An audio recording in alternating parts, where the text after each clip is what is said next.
जय जय रघुवीर समर्थ. शुकासारिखे पूर्ण वैराग्य जाचे, वसिष्ठा परिज्ञान योगेश्वराचे. कवी वाल्मिका सारिखा मान्याईसा, नमस्कार माझा सद्गुरु रामदासा. जयाचा जनी जन्मनामार्थ झाला, जयाने सदा वास नामात केला. जयाच्या मुखी सर्वदा नाम कीर्ती, नमस्कार त्या ब्रह्मचैतन्य मूर्तीस. जय जय रघुवीर समर्थ. वृंदावनासी बहुशांत काया, चाफा फुलला बहुवेडी निष्ठा. समाधीवरी वर्षत आहे गुरुला, नमस्कार माझा समर्थ वेणा पदाला. जय जय रघुवीर समर्थ. सद्गुरु समर्थ रामदास स्वामी महाराज की जय. महारुद्र हनुमान की जय. जय जय रघुवीर समर्थ.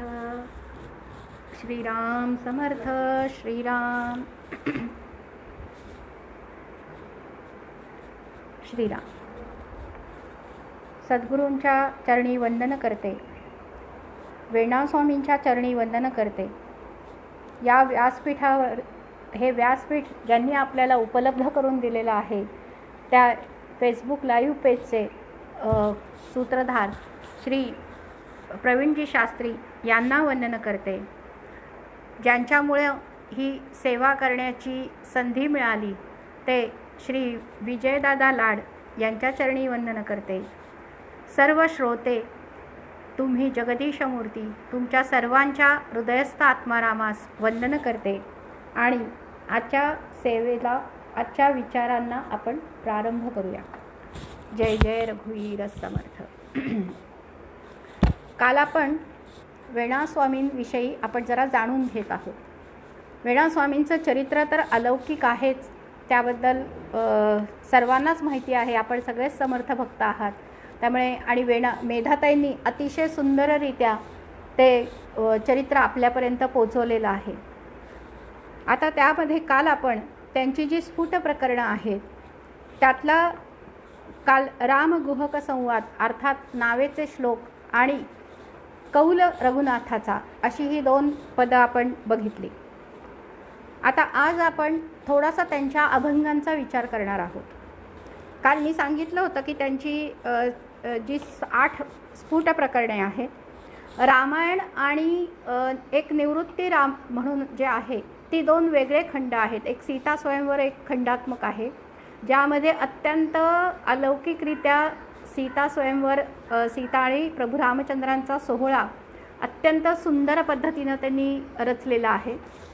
आणि तो भाग, तो एक वेगळा विषय होऊ शकतो 4-5 दिवसाचा, की त्या ओव्या वाचून त्याच्यातले अर्थ, त्याच्यामध्ये दिलेले सगळे पदार्थ, ती कशी म्हणजे सोहळा कशा पद्धतीनं मिथिलेमध्ये केला गेला, हा सगळा विचार जो आहे तो सीता स्वयंवर या पुस्तकामध्ये येईल. त्यानंतर त्यांचं रामायण हे पुस्तक आहे, जे 5 खंडात्मक आहे. आणि त्याच्यावरती शेवटी त्यांनी 7 खंड आहेत आणि त्याच्यावरती अष्टश्लोकी रामायण म्हणून वेणा स्वामींनी लिहिलेलं आहे. आज आपण तेही थोडंसं बघणार आहोत. आणखीन त्यांचे जे शिष्या होत्या बायजाबाई, त्यांचे शिष्य प्रशिष्य जे निवृत्ती दास म्हणून होते, त्यांनी एक निर्गुण रामचरित्र लिहिलेलं आहे. म्हणजे आदरणीय शंकरराव देव यांनी असं लिहिलेलं आहे की समर्थांनी त्यांना वेणा स्वामींना आज्ञा केलेली होती की आपण म्हणजे जसं अध्यात्म रामायण जे आहे, की रामाचं जे गुह्य ज्ञान सांगितलं जातं, तसं तुम्ही गुह्य तऱ्हेने रामकथा लिहा. एक जी प्रवाही रामकथा आहे की जी ऐकण्यामध्ये आपल्याला रस वाटतो, पण ज्यांना ह्या रामाचं गुह्य तत्व काय आहे हे ज्यांना जाणून घ्यायचं आहे, त्या गोष्टीसाठी म्हणून जी रामकथा लिहायला सांगितली ती निर्गुण राम म्हणून आहे. त्या कथेचा निवृत्तीराम, निर्गुण राम नाही, निवृत्तीराम, पण त्याच्यामध्ये सगळं रामाचं निर्गुणाचं वर्णन केलेलं आहे. असं जे वर्णनात्मक आहे ते एक ती रामकथा प्रशिष्यांनी लिहिलेली आहे वेणास्वामींच्या. आपण आज जे बघणार आहोत तर ती परमार्थपद 14 आहेत. 26 पदे रामासंबंधी आणि रामायणातल्या काही कथाभाग घेतलेला आहे. 21 रामाचं नाम महिमा आणि भजन या म्हणजे उपासनेच्या अंगाने जाणारी आहेत पदं. एक आहे 11 मारुतीचं जे सर्वश्रुत आहे आणि दुसरं आहे देवाचे कसं जतन करावं हे सांगणारं पद आणि 7 अपुरी पदं आहेत. असं एकंदरीत 80 पदांचा 80 अभंग यांचे लिहिलेले आहेत. आता आपण जे बघणार आहोत, काल आपण बघितलं की किती सुंदर म्हणजे वेणास्वामींनी जे मानसपूजा आपण म्हणता येईल की आपण तिथे उपस्थित असून आपण केलेली एक रामाची अतिशय गुह्य अशी पूजा, म्हणजे सगुण आणि निर्गुणाचा मेळ तिथं घातलेला आहे. अशीच आता एक आहे अभिमान माझा झणी सांडिसी हो. म्हणजे रामाचं स्तवन वेणास्वामींनी केलेलं आहे आणि 10 श्लोक आहेत त्याच्यामध्ये आणि प्रत्येक श्लोकाचे शेवटचे चरण अभिमान माझा झणी सांडसी हो असं त्याचं शेवटचं पालुपद आहे. आता हे करण्यामागं कारण काय असणार आहे की आता वेणास्वामींना तर अभिमान कशाचाच नव्हता. अभिमान आपल्यासारख्यांना आहे आणि तो आपल्यासारख्यांचा अभिमान झणी म्हणजे झटकन, जसं माऊली म्हणतात झडझडून व्हायला निघ आणि ये भक्तीच्या मागेला, तसं आहे की झडझडून व्हायला. झडझडून म्हणजे जेव्हा आपल्या अंगावर जर समजा आपण बघितलं की पाल जर पडली तर आपण किती झटकन झटकतो किंवा झुरळ आला अंगावर, तर तितक्या झटकन आपल्याला ह्या प्रपंचाच्या गोतावळ्यातून बाहेर पडता आलं पाहिजे. लाडसर जसं म्हणतात की बॅग भरून ठेवलेली आहे, तशी आपली आता सगळ्यांची बॅग भरण्याची वेळ आलेली आणि ती चटकन आपल्याला बाहेर पडता आलं पाहिजे. म्हणजे प्रपंचातून बाहेर पडणं तर आहेच आहे, पण परमार्थाच्या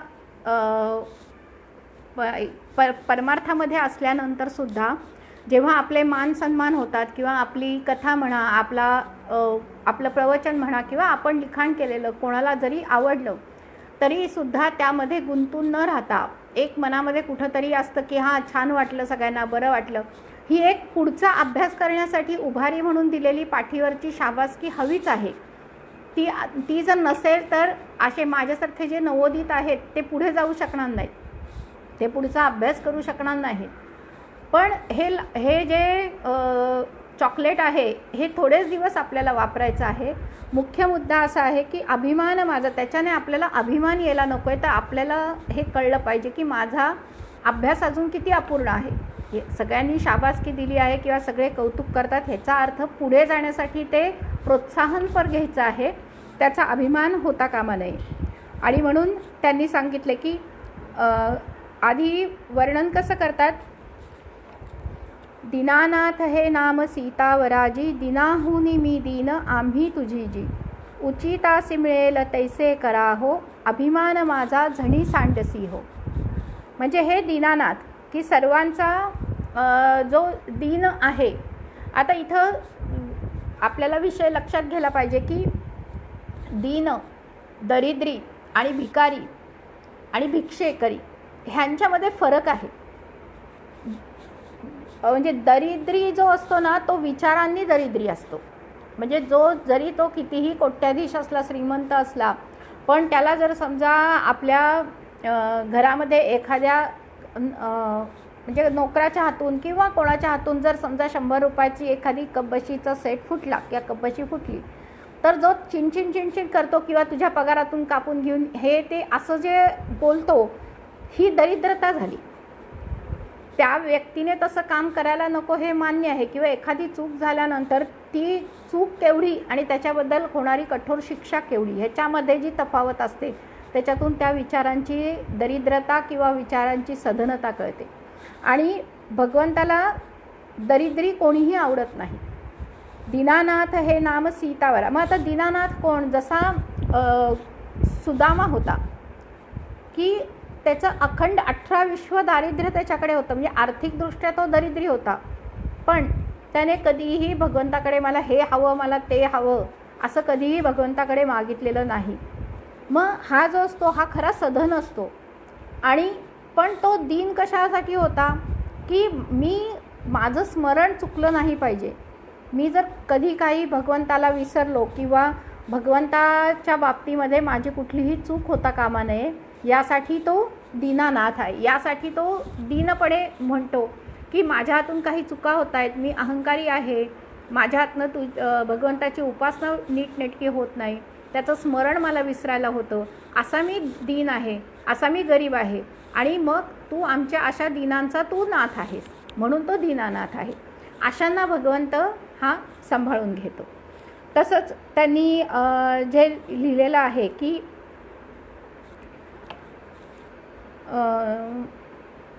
तुझे तुझ साजे समर्था कराहो, दिने सांडिता दीनबंधू विशेषे, ब्रिदे सुटती हे विचारा बरेसे. तुझे तुझ साजे समर्था कराहो, अभिमान माझा झणी सोडीसी हो. म्हणजे माझा अभिमान इथं तुम्ही काढून टाका. कसं आहे की तुम्ही दीनबंधू पण आहात, म्हणजे जे असे दीन आहेत, जे असे भगवंताच्या साठी प्रेरणा आहे, भगवंताचं करण्यासाठी जे आसुसलेले आहेत, पण त्यांना काही कारणवश एक प्रकृतीचं अस्वास्थ्य असू शकतं किंवा घरामध्ये काही तरतूद नसेल म्हणून अस्वास्थ्य असतं. अशा कुठल्या तरी कारणानं जरी तो दीन झालेला असेल तरी त्यांचा तू बंधू आहेस. म्हणजे राम जर ज्याचा भाऊ असेल त्याला काही कमी पडेल का? त्याची जी काही अपूर्णता आहे ती तो भगवंत पूर्ण करतो. आणि ब्रिदे सुटती हे विचारा बरेसे, तुझे तुझ साजे समर्था करा. आता इथं असं आहे की ब्रीद म्हणजे भगवंताचं जे ब्रीद आहे की धर्मरक्षण आणि दुष्टांचा संहार, हे जे भगवंताचं ब्रीद आहे याच्यावरती भगवंत तुम्हीच विचार करा आणि माझा जो अभिमान आहे तो सांडून टाका, असं वेणास्वामी म्हणत आहेत. आणि प्रीतीने दीन पाळी रे, शेवटी म्हणतात प्रीतीने दीन पाळी रे दीनबंधू, तुझे ब्रीद याचा महिमा अगाधू, दिनाहूनही दीन वेणी पहा हो, अभिमान माझा झणी सांडिसी हो. म्हणजे मी तर सगळ्या दिनाहून दीन आहे. आणि प्रीतीने दिने पाळी रे दीनबंधू, म्हणजे प्रीती भगवंताला काय हवं आहे तर आपलं त्याच्यावरचं प्रेम हवं आहे. आज जे आपलं प्रेम 50 ठिकाणी विखुरलेलं आहे ते प्रेम आपण एकवटून फक्त आणि फक्त श्री समर्थांच्या चरणी करणं, श्री सद्गुरूंच्या चरणी करायचं, प्रभूंच्या रामरायाच्या चरणी जर केलं तर आपल्याला हा भगवंत, हा दीनबंधू हा आपल्याला सांभाळतो. आणि ह्याचा महिमा अगाध आहे, ह्या रामाचा महिमा अगाध आहे. अशा पद्धतीनं त्यांनी हे रचना केलेली आहे. दुसरा त्यांचा आहे अनेक धात मातारे किंवा कथा रामायणी विचित्र. आता एवढं सगळं जर आपण बघत बसलो तर आपल्याला वेळ नाही पुरणार. एक त्यांनी श्री वेणास्वामींनी अष्टश्लोकी रामायण लिहिलेलं आहे, ते फक्त मी जस्ट वाचून दाखवते.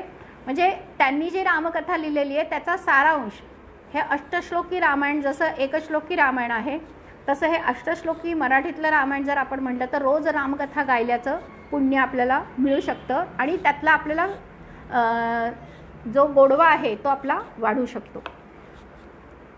श्री वेणास्वामी कृत अष्टश्लोकी रामायण. कथा बाळकांडी वधू ताटिकेचा, ऋषी यज्ञ रक्षी विवाहो सीतेचा, गती खुंटली राघवे भार्गवाची, जना सोहळा हे समाप्ती कथेची. पुढे कांड अयोध्या उत्साह देखा, रघुनायका युवराज्याभिषेखा, प्रसंगे पिताज्ञे वना लागी जाता, भरत अर्पिल्या पादुका कांड होता. म्हणजे पहिला जो आहे बाळकांड त्याच्यामध्ये काय लिहिलेलं आहे, ताटिकेचा वध होतो. त्याच्यानंतर ऋषींच्या यज्ञाला म्हणजे विश्वामित्रांच्या यज्ञासाठी रक्षणासाठी जातात, सीतेचा विवाह होतो आणि येताना राघवाचा प्रभू रामचंद्रांचा रस्ता जो आहे तो भार्गव म्हणजे परशुराम अडवतात आणि तिथं परशुरामां शेवटी विष्णूचंही जे धनुष्य असतं ते प्रभू रामचंद्र त्यालाही प्रत्यंचा लावून दाखवतात आणि परशुरामांचा विश्वास बसतो की हे परमात्म तत्व आहे आणि मानवी लीला करण्यासाठी इथे आलेले आहेत आणि मग ते महेंद्र पर्वतावरती निघून जातात. हा पहिला कांड आहे. हे दुसरा आहे कांड अयोध्याकांड. तिथं काय आहे, उत्साह आहे. उत्सव कशाचा आहे की सीता आगमन होतं, म्हणजे ह्या चारही राजपुत्रांचे विवाह होतात, अयोध्येमध्ये त्यांचं आगमन होतं आणि दशरथ युवराज्याभिषेक करण्याचं ठरवतात. आणि त्याच वेळेला त्याच मुहूर्तावर कैकई आणि मंथरा, म्हणजे मंथरेने कैकईची बुद्धी भ्रष्ट केली आणि पिता आज्ञा घेऊन वनालागी जात असे. आणि शेवटी भरताला जेव्हा हे कळतं तेव्हा भरत राहू शकत नाही रामाशिवाय आणि म्हणून ते चित्रकूट पर्वतावर येतात आणि पादुका घेऊन जातात. हे दुसरं कांड आहे. पुढे कांड अरण्य रामे वीराचे शरेचे कचंडे केली शिरांचे हरिणासी मारी जटायुसी मुक्ती सीता दर्शना लालसा हे समाप्ती. मग तिसरं कांड कुठलं आहे, अरण्यकांड. तिथे काय आहे की हे जे अनेक राक्षस तिथे जे मिळालेले आहेत त्या राक्षस शूर्पणखा त्यांना मारलेलं आहे. शूर्पणखेचं म्हणजे नाक आणि कान कापलेले आहेत आणि हरिणाचं मारीच राक्षस जो हरिणाचं रूप घेऊन आलेला आहे सुवर्णमृग, त्या मारीचाला मुक्ती मिळते, जटायूला मुक्ती मिळते आणि सीता दर्शनाची लालसा, म्हणजे सीता दर्शनासाठी भगवंत विरह सहन करत आहे अशी ती कथा आहे. इथे जटायूची मुक्ती म्हणजे जटायू, विचार करा की दशरथ हा खरं तर परमात्म्याचा पिता, पण दशरथाला मुक्ती मिळालेली नाही आहे. म्हणजे वाल्मिकी रामायणात उल्लेख आहे की जेव्हा रावणाचा वध झाला तेव्हा स्वर्गातून दशरथ आलेले आहेत आणि नंतर दशरथाला मुक्ती मिळालेली आहे.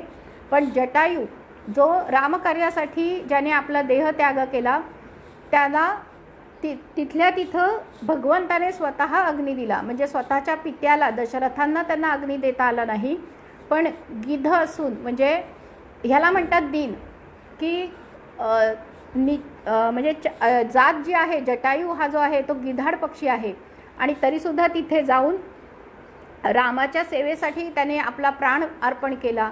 म्हणून रामाने आपल्या मांडीवरती त्यांना जलप्राशन दिलेलं आहे आणि नंतर त्यांना अग्नी देऊन मुक्ती दिलेली आहे. हा दशरथ आणि जटायू हा एक विषय आपण अभ्यासण्यासारखा आहे की दशरथ जो 10 इंद्रियांचा राजा आहे पण त्याला पुत्रमोह होता आणि जटायूने मात्र सीता हरणामध्ये, म्हणजे ती स्त्री कुठलीही असू दे तिच्या रक्षणार्थ आपला प्राण गमवला, म्हणून जटायूला मुक्ती दिलेली आहे. पुढीले कथे राम भेटीसी आला हनुमंत तो मित्र सुग्रीव झाला वधूवाळी सीते कपीशोध घेता उडे मारुती कांड किष्किंध होता. म्हणजे किष्किंधा कांडाचा विषय आलेला आहे की हनुमंत आणि हनुमंतासारखा दास भेटला आणि सुग्रीव झालेला आहे. म्हणजे किष्किंधा कांडापर्यंत हनुमंताचा उच्चारही नाही आहे रामकथेमध्ये आणि किष्किंधा कांडापासून सदैव रामकथेमध्ये हनुमंताशिवाय ती रामकथा पूर्णच होऊ शकत नाही, इतका हनुमंत प्रिय आहे. वदे कांड सौंदर्य लंघूनी सेतू पुरी शोध भेटे सीते राम दूतू अशोका करी भग्न जाळू निलंका सीता शुद्धी राम कथा हे विलोका. मग अलौकिक अशी कुठली कथा घडते, पुढचं जे आहे की लंकाकांड. तिथे काय होतं की तो मारुती उड्डाण करून समुद्र उल्लंघून पुढे जातात. मग तिथे सगळी सुवर्णाची लंका जाळली जाते. मध्ये जे 3 राक्षसिणी येतात त्यांचा वध केला जातो. त्या 3 राक्षसिणींचा गुह्यार्थ आहे वेगळा. आणि सीतेला रामदूत म्हणून भेटतात आणि तिच्या मनामध्ये जी निराशा झालेली होती तिथं ती आशा पल्लवित करण्याचं अत्यंत महत्त्वाचं काम हे हनुमंताने केलेलं आहे. दशासीर मारुनी गोत्री जनासी सुरा सोडिले पट्ट विभीषणासी सीता भेटली पुष्प कीतदी झाले दिली भेटी भरता पुरी राम आले. म्हणजे रावणाला मारून पुन्हा त्याला अग्नी हे केलं, सुरांना म्हणजे देवांना सोडवलं आहे, विभीषणाला अभिषेक केलेला आहे. इथे एक असं म्हणजे सांगितलेलं होतं की जर समजा आता रावणाला तर आधीच लंकेचं राज्य दिलेलं आहे. म्हणजे जिथे जिथे भगवंताने रामायणामध्ये आणि जेव्हा कृष्ण अवतार घेतला, म्हणजे राम अवतार आणि कृष्ण अवतार, ह्या दोन्ही अवतारामध्ये अनेकांना राज्य दिली. त्यांना कुठल्याही राज्याची अभिलाषा नव्हती. हे भगवंताचं अलौकिकत्व आहे की त्यांना द्यायचंच माहिती आहे फक्त. म्हणजे पहिल्यांदा त्यांनी सुग्रीवाला त्याचं किष्किंधा राज्य दिलं, बिभीषणाला राज्य दिलं, भरतालाही राज्य देत होते. भरताने ते घेतलेलं नाही आहे. पण लक्ष्मण विचारतात एकदा की जर समजा आता अंगदाला जेव्हा संधी करण्यासाठी पाठवलेलं असतं, तर तेव्हा लक्ष्मण म्हणतात की जर समजा रावणाने संधी मान्य केली असती तर म्हणे मी त्याला नक्कीच अयोध्येचं राज्य दिलं असतं. कारण ह्याचा अर्थ असा आहे की रामाला काहीच नको होतं, फक्त हे ज्याचं त्याला देणं हे महत्त्वाचं आहे. आणि म्हणून भगवंत त्याच्या पाठीशी उभे राहतात. सीता भेटली पुष्पकीदज झाले, म्हणजे सीता भेटली, मग अग्निपरीक्षा झाली आणि मग नंतर पुष्पक विमानामध्ये बसून ते पुन्हा परत आलेले आहेत. विमानापुरी आपणा वस्ती जेथे इति कांड उत्तर संपूर्ण आहे. उत्तरकांड तिथं विमान पुन्हा अयोध्येत आणलं आणि तिथं उत्तरकांड संपलेलं आहे. वदे श्लोक हे नित्य रामायणाचे अति आवडी सुख दाते गुणाचे. तये गाईल सप्तही कांडवेणी नवे अन्यथा केवी बोलेल वाणी. म्हणजे वेणास्वामी म्हणतात की हे श्लोक जो कोणी नित्य गाईल त्यांना अति आवडी सुख दाते गुणाचे. म्हणजे ज्या गुणांची आपल्याला अपेक्षा आहे, जे गुण आपल्याला अंगीभूत व्हावेत असं वाटतं, असे गुण प्रत्यक्ष प्रभू रामचंद्र म्हणजे सुखदाते ते आपल्याला निश्चित देतील असं वेणास्वामी म्हणत आहेत. आणि तिची वाणी ही कधीही चुकीचं बोलणार नाही, कारण त्या आत्मज्ञानी होत्या. असं आता वेणास्वामींच्या पुढे हे झालं अष्टश्लोकी रामायण. मग वेणास्वामींची एक आरती आहे रामाची, शरयू तीर निवासी जीवने जीवन मात्रा. ही एक 2 कडव्याची आरती आहे. आणि शेजारती स्वामी स्वामी चला हो निज मंदिरा, ती एक आरती आहे. आता आपण थोडीशी त्यांची परमार्थपद हे भजनं जी आहेत, अभंग जे आहेत ते बघूया. कारण त्याच्यात एक म्हणजे एकंदरीत ती पदं आहेत 39 ते 40 आहेत. पण आपण त्यातली काही पदांचा 1-2-4 पदांचा अर्थ समजण्याचा प्रयत्न करूया. माझ्या अल्पमतीप्रमाणे मी सांगण्याचा प्रयत्न करते, चूक राहू शकते ह्याच्यामध्ये. पण हे लिखाणासाठी किंवा एक स्फुटकाव्य काय केलं आहे त्यांनी हा अभ्यास करण्यासाठी आपण हे करत आहोत. श्रीराम. गुरुनिशब्दाची बीजे आम्हा प्राप्त आत्मकाजे. आम्ही अबोल अबोल अबोले बोलू बोल. आमुची माया वांझ झाली परब्रह्मी लया गेली. शब्द आकाशी निमाला आत्मा राम अवघा झाला. वेणी स्वामियाच्या संगे आम्ही राहो आत्मरंगे. हा अत्यंत गूढ आणि सद्गुरूंच्या प्रती समर्पिलेला हा अभंग आहे. गुरु निशब्दाची बीजे म्हणजे गुरु काय देतात, सद्गुरू ही निशब्द असलेली बीजं आहेत. म्हणजे जिथे बोलणंच संपतं. तत्वमसी हे महावाक्य किंवा सोहम हा जो बोध आहे, हा बोध श्री सद्गुरू आपल्या अंतःकरणात उमटवतात. आणि आम्हा प्राप्त आत्मकाजे, आम्हाला काय प्राप्त होतं त्या गोष्टीमुळे, ते बीज जे कानी जे पेरले डोळा ते उगवले, इतकी ज्यांची अवस्था असते ते तत्वमसीचा बोध जेव्हा सद्गुरू आपल्या कानामध्ये करतात त्याने आपल्याला आत्मज्ञान प्राप्त होतं. मग कसं होतं, आम्ही अबोल अबोल अबोले बोलू बोल. म्हणजे जिथं वाणी संपते, कारण जेव्हा वाणी किंवा शब्द निर्माण होतो, आकाशाचा गुण हा शब्द आहे, जिथे शब्द निर्माण होतो तिथे आपली म्हणजे बोलणं जर समजा झालं की ते द्वैत आलं. आणि द्वैताच्या पलीकडे आम्ही अबोल अबोल अबोले बोलू बोल. आमुची माया वांझ झाली परब्रह्मी लया गेली. आमुची माया वांझ झाली म्हणजे काय की वांझ ह्याचा अर्थ काय की ज्या स्त्रीला पुत्र नसतो तिला वांझ असं म्हणतात. मग आमुची माया म्हणजे माया आमच्यापर्यंत आमच्यावरती घालूच शकलेली नाही आहे ती माया. आणि ती वांझ झाली, ती म्हणजे तिची कुठेही आमच्यावरती छाया पडली नाही किंवा ती आम्हाला पकडू शकली नाही. म्हणजेच मायेमध्ये आम्ही गुरफटलो गेलो नाही. जरी आजूबाजूला आपला गुणगौरव होत असला किंवा आपल्याला मान अपमान ह्या दोन्ही ज्या गोष्टी आहेत त्या आमच्या ह्या मायावांस झाल्यामुळे ती पुन्हा काही उत्पन्न करताच आली नाही. कारण माया काय करते की आपल्याला आवरण किंवा कल्पना आपल्यामध्ये निर्माण करते. म्हणजे दोरीवरती सर्प आहे हे जे भासतं ते मायेमध्ये येतं. मग आपल्याला दोरीचाही बाध होत नाही आणि त्या दोरीवरच्या सर्पाचाही बाधा येत नाही. हे मायेचं कार्य इथं लीन पावतं. शब्द आकाशी निमाला आत्माराम अवघा झाला. शब्द आकाशामध्ये, आकाश हे किती व्यापक आहे आणि आकाशाचा गुण शब्द आहे. आकाश इतकं व्याप्त म्हणजे शब्द निमाला म्हणजे निघून गेला. आकाशामध्ये शब्द हा विरून गेला आणि जेव्हा आकाशामध्ये हा शब्द विरून गेला तेव्हा काय झालं की आत्माराम अवघे म्हणजे सगळ्यात शेवटी जे आपलं थांबतं ते शब्द थांबतात. आपण जर बघितलं तर आता आपण जर समजा वयाच्या काही टप्प्यापर्यंत आलो की आपल्याला वाटतं की 40-50मध्ये आपले गुडघे बोलायला लागतात, नंतर केस पांढरे होतात, नंतर दृष्टी कमी होते, कान ऐकायला कमी यायला लागतं. पण वाणी हा जो शब्द आहे ते अगदी शेवटी आपलं ते बंद पडतं. मग वाणी जी आहे की हा जो शब्द आहे हा आकाशात निघून गेला. शब्द उच्चारण्याची आम्हाला गरजच पडली नाही, इतका तो शांत झाला.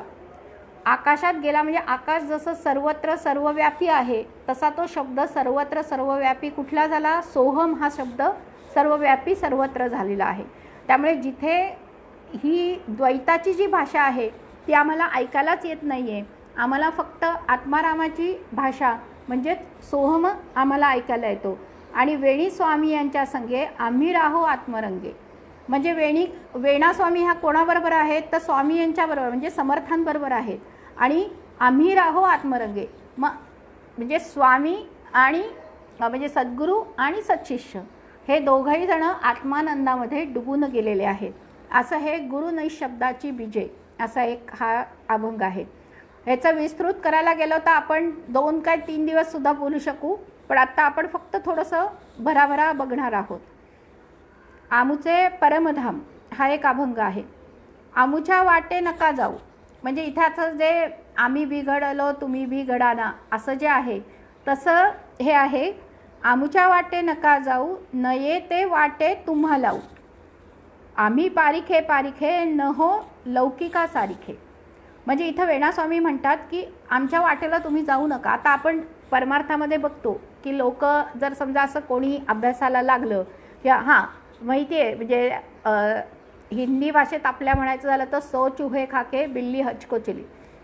मग म्हणजे आत्तापर्यंत तू काही करत नव्हतीस आणि आता एकदमपणे परमार्थ करायला लागली की घरचे दारचे मित्र मैत्रिणी हे सगळे आपल्याला एक प्रकारे टोकत असतात किंवा बोलत असतात. तर त्यांना दम देण्या इतकी सामर्थ्यता आपल्यामध्ये पाहिजे. म्हणजे सुनील दादा चिंचोळकर म्हणत असं त्यांचं ऐकलेलं होतं की जर समजा तुमची वेळ असेल की 3 ते 4 बाबा माझं संत समागमवरती आहे आणि त्यावेळेला कोणी जर पाहुणे आले तर तुम्हाला जर तुमच्या साधनावरती तुमच्या अभ्यासावरती जर प्रेम असेल तर तुम्हाला त्यांना सांगता आलं पाहिजे. एक तर 3 ते 4 तुम्ही माझ्याबरोबर हे ऐका, नाही तर तुम्ही मला भेटायला नंतर या. कारण ते त्यांचा वेळ घालवण्यासाठी आलेले असतात, ते आपल्याला मदत करण्यासाठी आलेले नसतात. मग ही जी वेळ आहे एक कुठलीही जी आपली उपासनेची आपली साधनेची वेळ जी आहे ती वेळ एकदा आपण ठरवल्यानंतर त्या वेळेमध्ये सहसा बदल करू नये. तो जर बदल नाही केला तर मग आपल्याला ते सामर्थ्य आणि मग जे आपले असतात ते आपल्याकडं ती वेळ सोडून येतात आणि जे आपले नसतात जे फक्त उगीचच आलेले असतात ते मग आपल्यापासून ॲटोमॅटिकली दूर जातात आणि मग ते दूर गेले की भले ते आपली निंदा करोत पण निदान आपल्या साधनेमध्ये तरी अडथळा आणत नाही. मग अशा रीतीने त्यांनी सांगितले की आमुच्या वाटे नका जाऊ नये ते वाटे तुम्हा लावू. नाही तर आम्ही तुम्हाला वाटेला लावू शकतो. आम्ही पारिखे पारिखे न हो लौकिका सारिखे म्हणजे आम्ही लौकिकात जे असतं ना लौकिकात लोकांना असं वाटतं की नाही मग आता आम्ही गृहस्थाश्रमी आहोत मग आम्ही गृहस्थाचा धर्म पाळायचा नाही का. असं नाही आहे.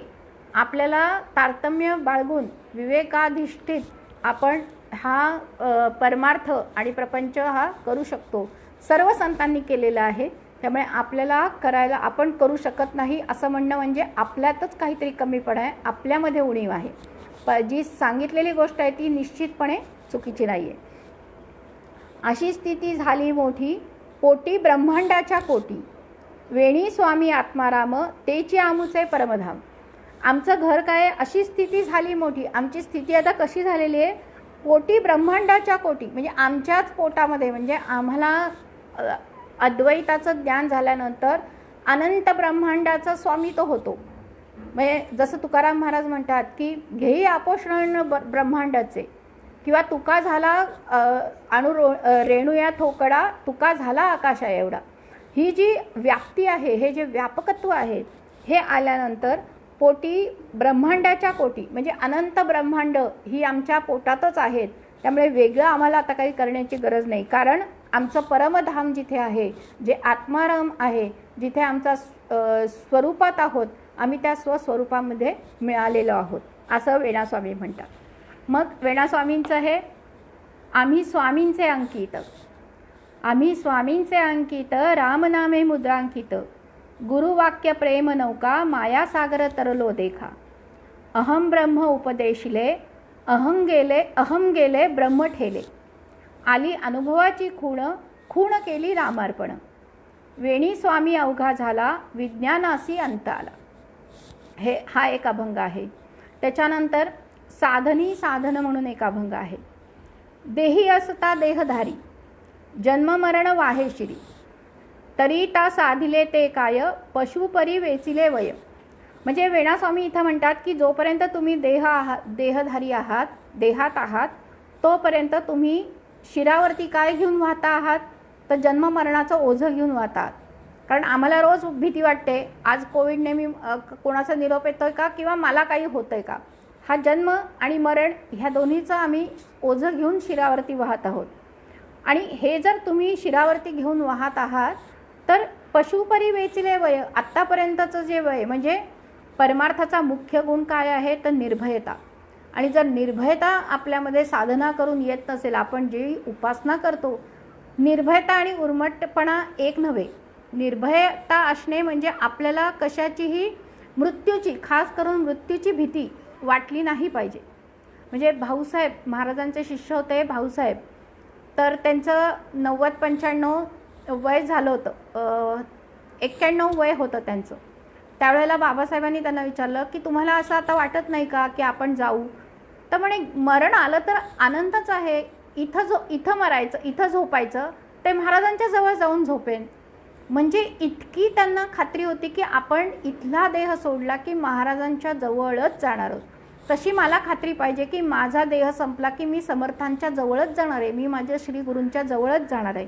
मग ते जर ती निर्भयता जर माझ्या मनात असेल, तर आपण प्रत्येक कर्म करताना, कृती करताना आपण विचारपूर्वक करू. आणि अन्यथा काय होतं, जसे कुत्रं, मांजरं किंवा झुरळं हे सगळे आपल्याला घाबरतात का, की त्यांना त्यांच्या मृत्यूचं सतत भय आहे. तसं आपल्याला जर भय असेल तर जन्म मरण वाहे शिरी, आपणही ते जन्ममरणाचं ओझं शिरावरती वाहतो आणि मग आपण पशुपरीच जीवन जगलेलो आहोत असं समजायचं. जव अपरोक्ष मुक्ती अनुभवली नाही निवृत्ती, वेणी साधनी साधन जवन चुके जन्म मरण. वेणास्वामी सांगतात की साधनी साधन काय आहे, तर जन्ममरण जर चुकत नाही, अपरोक्ष अनुभव येत नाही, तोपर्यंत आपण काहीच म्हणजे साध्य केलेलं नाही, त्या साधनाला कुठल्याही तऱ्हेचा अर्थ नाही आहे. मग एक आहे मनाची करणी, काय सांगू साजणी मनाची करणी, चालेना ठाईउनी पांगुळले, दशलक्षणी घराचार बिघडला साचार, वृत्तीचा विचार खुंटोनी गेला, भ्रांती ना स्मरण ना अहंकर्तेपण, देखणेपणाचे भान मावळले, भावना रहित वेणी उरलीसे भजनी, सहज समाधानी आठवे विण. इतका गोड अभंग आहे हा. बघा, साधणी म्हणजे एक मैत्रीण ह्या नात्याने त्यांनी घेतले की मनाची करणी काय आहे, चालेना ठाईउनी पांगुळले. म्हणजे माझं मन आता कसं झालं आहे की स्वतःहून जात नाही, तर ते आता पांगुळं झालेलं आहे, म्हणजे त्याचे पाय मोडलेले आहेत. कशामुळे, की दशलक्षणी घराचार बिघडला साचार, वृत्तीचा विचार खुंटोनी गेला. वृत्तीचा जो विचार आहे, वृत्ती उठणं, मना म्हणजे जी आपल्या जन्माला जी कारण आहे, जे वासना देहातून जी वृत्ती उठते, त्या वृत्तीचा विचार खुंटोनी गेला. त्या वृत्तीच्या तोंडी सतत नाम द्यावं.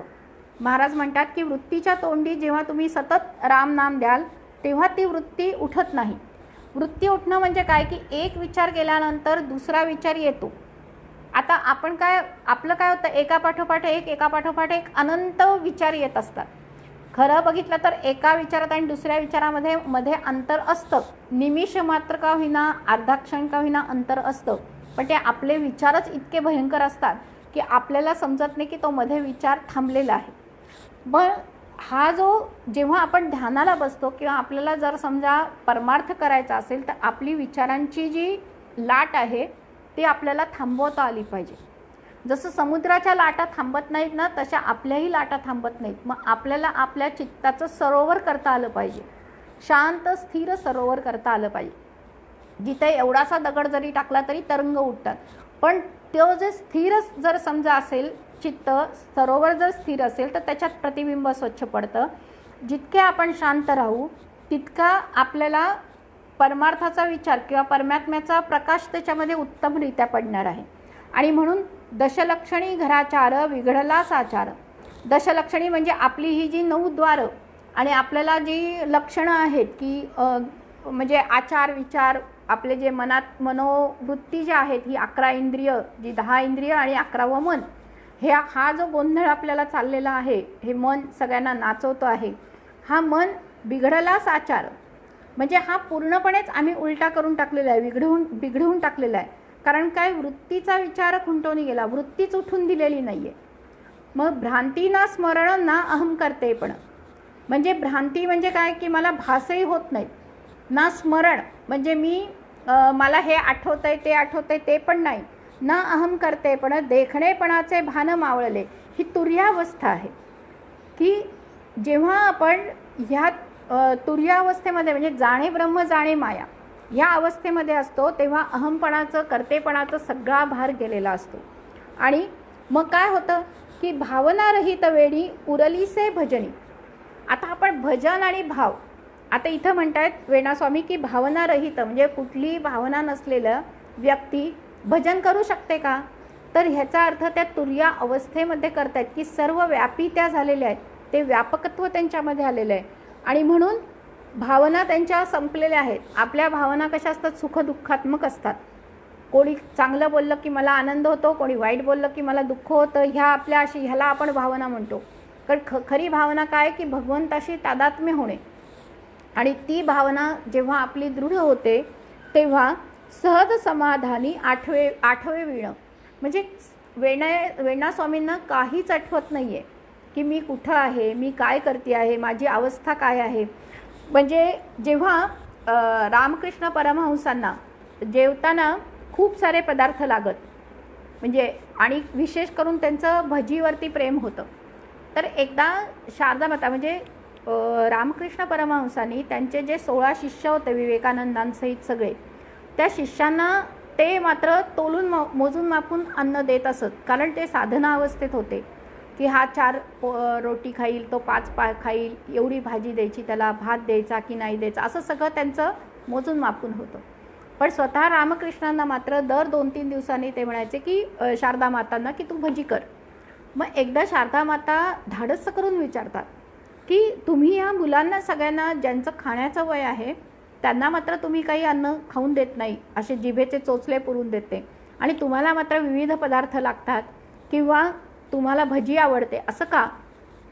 तेव्हा रामकृष्ण परमहंस म्हणतात की माझी हे अन्न जर मी सगळं एकत्र केलं तर सर्व चराचरी सर्व ठिकाणी असलेलं ते परब्रह्म मला दिसतं आणि ते बघून माझी समाधी लागते. मग अखंड मी समाधीतच राहीन आणि ह्या 16 जणांचा ह्या जगाला हे 16 जण देण्याचं दायित्व मला भगवंताने सांगितलेलं आहे. आणि मी जर ह्यांना तयार करू शकलो नाही तर मला भगवंताला मी काय उत्तर देणार. आणि मग भगवंत आणि ही माया ह्यांच्यामध्ये जोडण्यासाठी मला हे एकच अन्न आहे की जे मी टिकून ठेवतो आहे, की मी ह्या वासना टिकवलेली आहे ही, आणि ही जर वासना माझी राहिली तरच मी इथं जिवंत राहू शकेन, नाहीतर हा देह माझा कधीच सुटलेला आहे. आणि त्यांनी शारदा मातेनं सांगितलं होतं की ज्या दिवशी मी तुम्हाला सांगेन की मला आज भजी नको, तेव्हा त्याच्यानंतर तिसऱ्या दिवशी मी माझा देह ठेवेन, हे शारदा मातांना सांगितलेलं होतं. आणि खरोखरीच त्याच्यानंतर 1.5 का 2 वर्षांनी त्यांनी सांगितलं की मला भजी नको. आणि मग शारदा मातांना कळलेलं आहे की ते 3 दिवसांनी आता जाणार आहेत. अशी ह्यांची अवस्था असते. आणि म्हणून ही भावनारहित वेणी उरलीसे भजनी सहज समाधानी आठवे विण. त्यांना कशाचा आठवच नसतो. आठव आपल्याला असतो सगळ्या प्रपंचाचा आणि विसर असतो भगवंताचा. तिथं आपल्याला हे बदलायचं आहे. भगवंताचा आठव आणि प्रपंचाचा विसर करायचा आहे. त्याच्यानंतर पुढचा आहे अभंग निजगुज. सांगता नये मज एक माझे निजगुज. आता निजगुज म्हणजे जी अगदी आतली गोष्ट असते. आपण जसं एखाद्या मैत्रिणीला किंवा आपल्या अगदी जवळच्या आईला, वडिलांना, असं कोणाला तरी आपलं एक सिक्रेट ज्याला म्हणतो आपण, तसं सांगतो. तसं ह्या वेणास्वामी आपल्याला एक आपली गोष्ट सांगता आहेत. त्यांची मनातली गोष्ट सांगतात. सांगता नये मज एक माझे निजगुज, सखिये तू सहज अनुभवे घेई. ब्रह्मानंद लुटी होत असे मोठी, स्वानंदाचे पाटी बैसलीये. विचारा विचार नाही जेथे बळीवार, निशब्दाचे घर रिघालिये. साधनाचा अत्रपाट नाही जेथे परिपाट, सहजी सहज मिठी अनंगत्वे. मंत्र मातृकायाचा कोण धरी जेथे लेखा, निरवनी मज देखा मुरडली. चतुर्थीचे अनुसंधान हेही नुरे जेथे भान, कैचे वेणीपण सहजरूपी.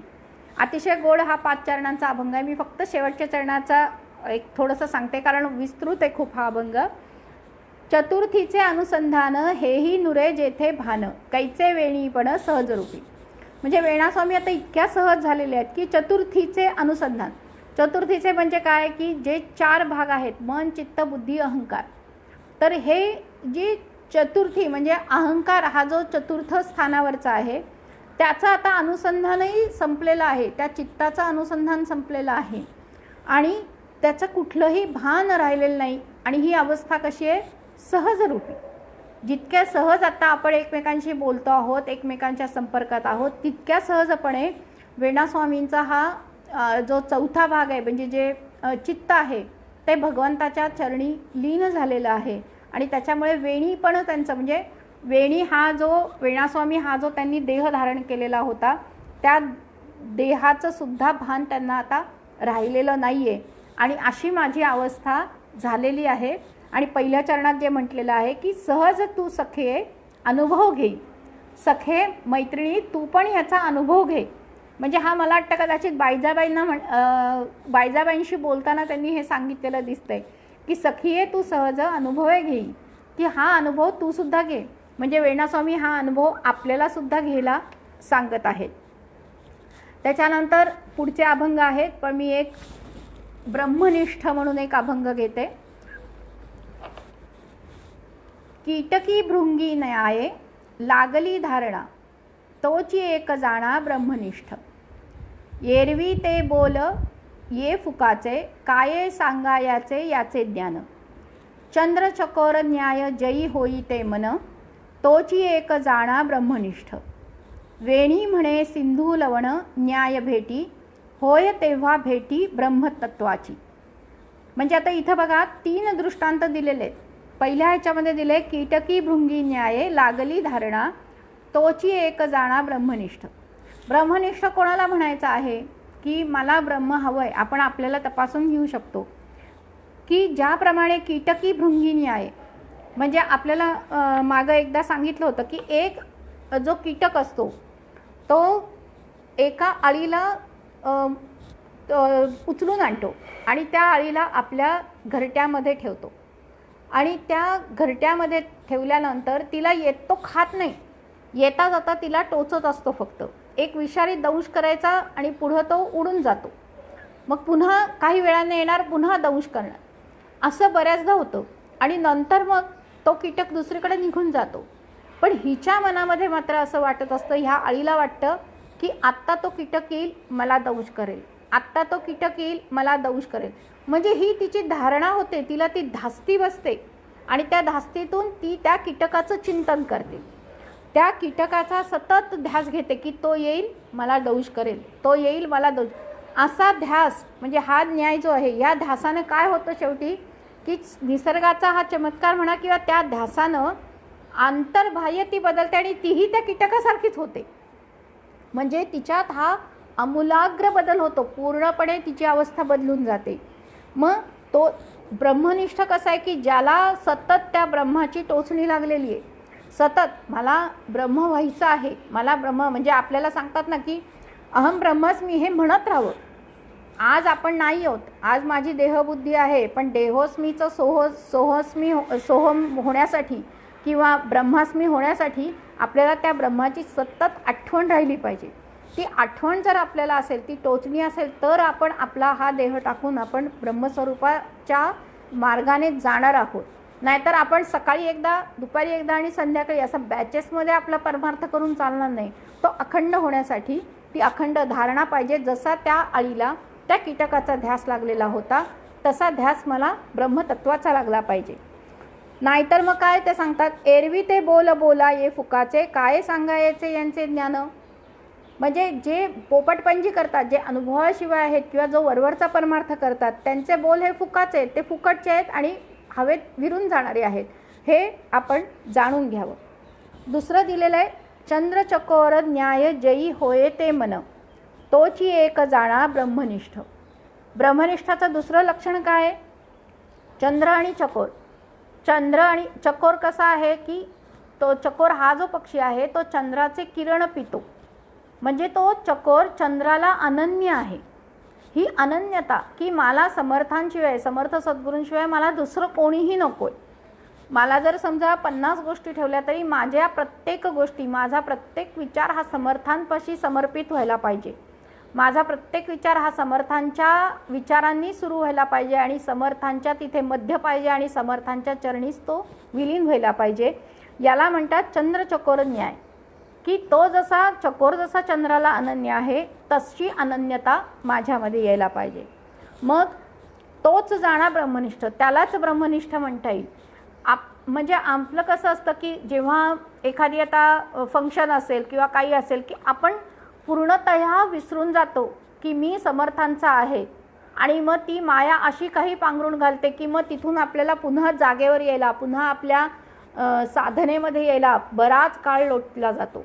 तर तशी अवस्था नको आहे. आपण जर म्हणजे गोंदवलेकर महाराज म्हणायचे की तुम्ही शेजारणीशी गप्पा मारा, तुम्ही घरातल्यांशी गप्पा मारा, गप्पा गोष्टी करण्याची आडकाठी नाही, पण प्रत्येक गप्पा गोष्टीमधचा विषय हा तुम्हाला भगवंताशी जोडता यायला पाहिजे. म्हणजे मग प्रपंच तुमचा परमार्थमय होतो. तुम्हाला जे अनुसंधान आहे, आम्ही 24 तास काही, आम्ही आता महिला आहोत किंवा आम्ही जाणते घरातले करते असोत किंवा कोणी गृहिणी असोत, सर्वांना अखंड काम आहे.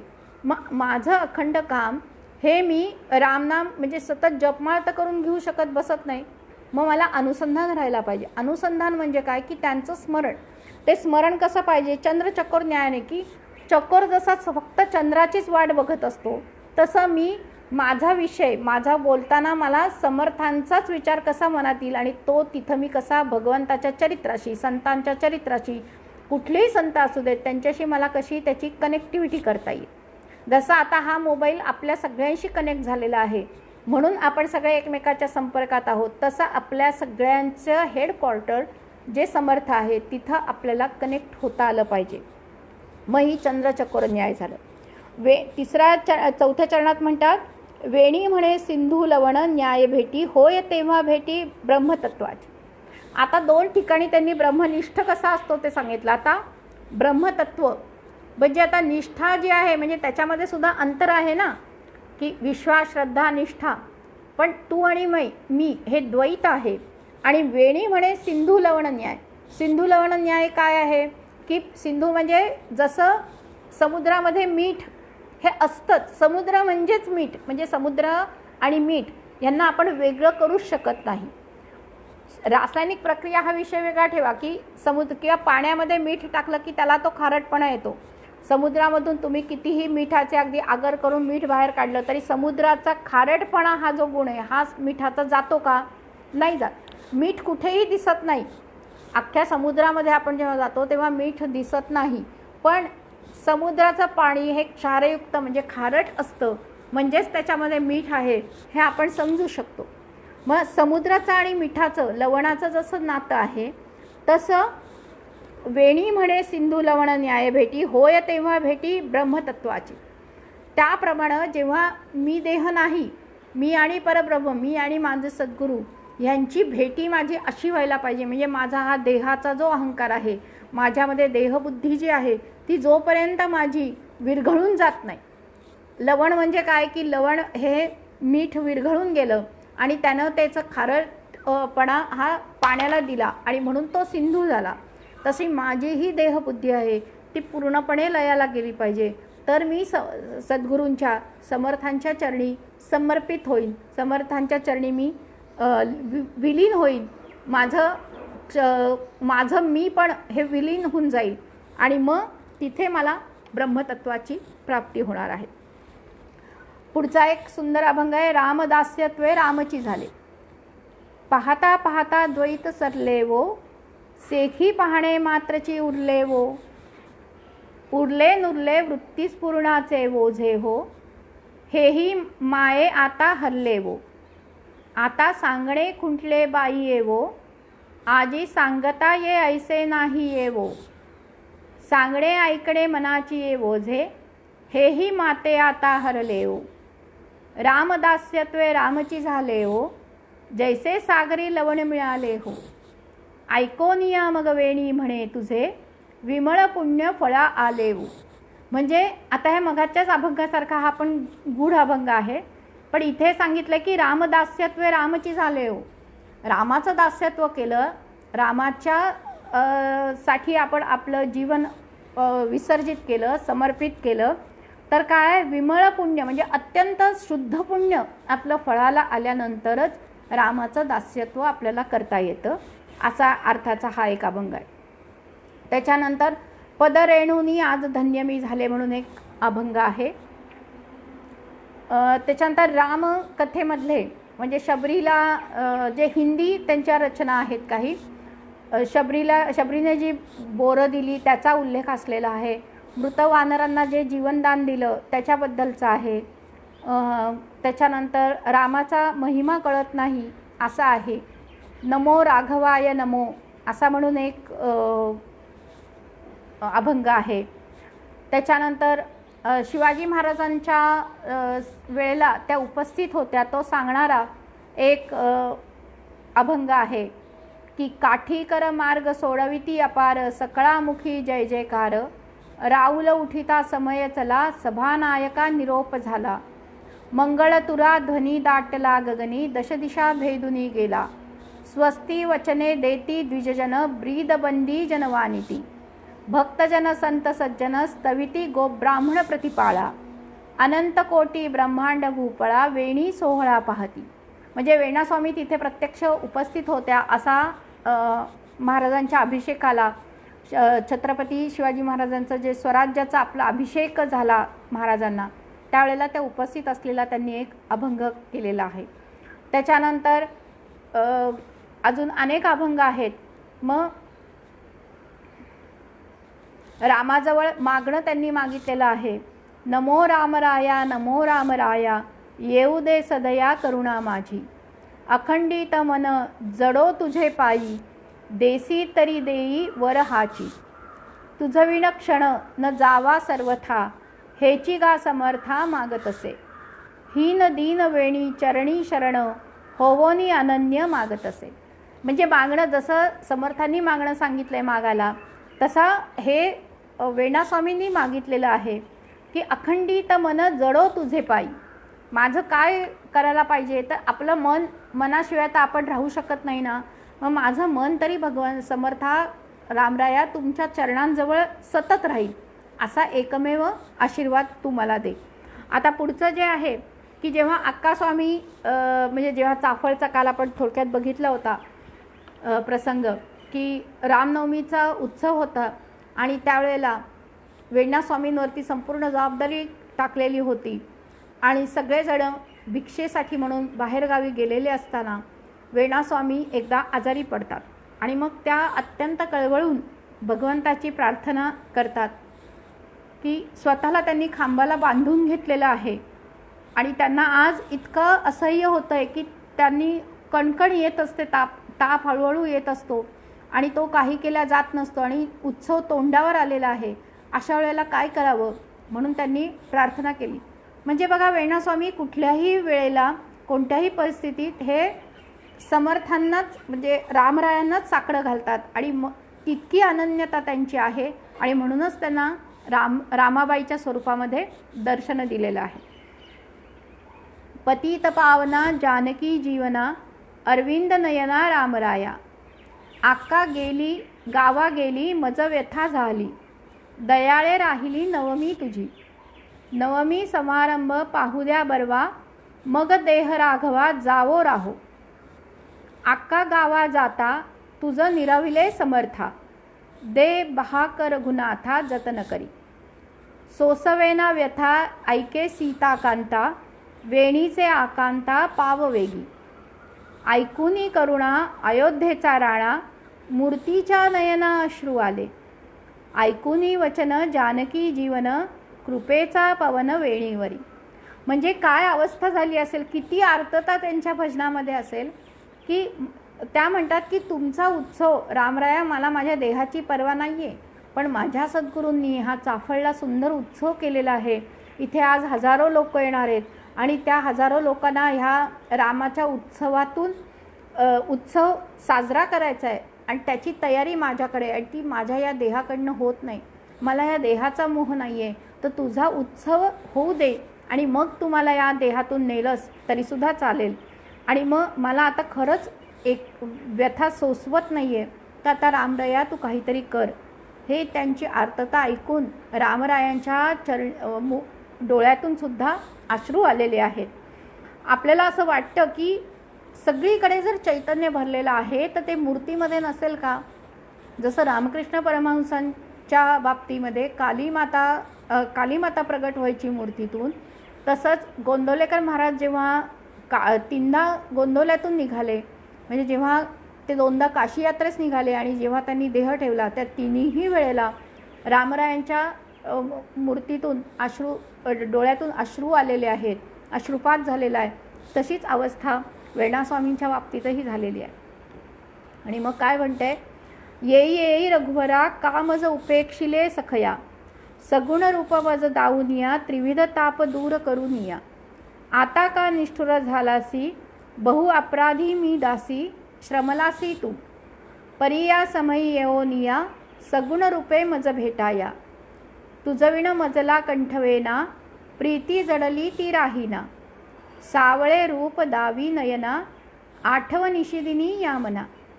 आक्का म्हणे मज तू खोटी, बहु करीतसे ग चावटी.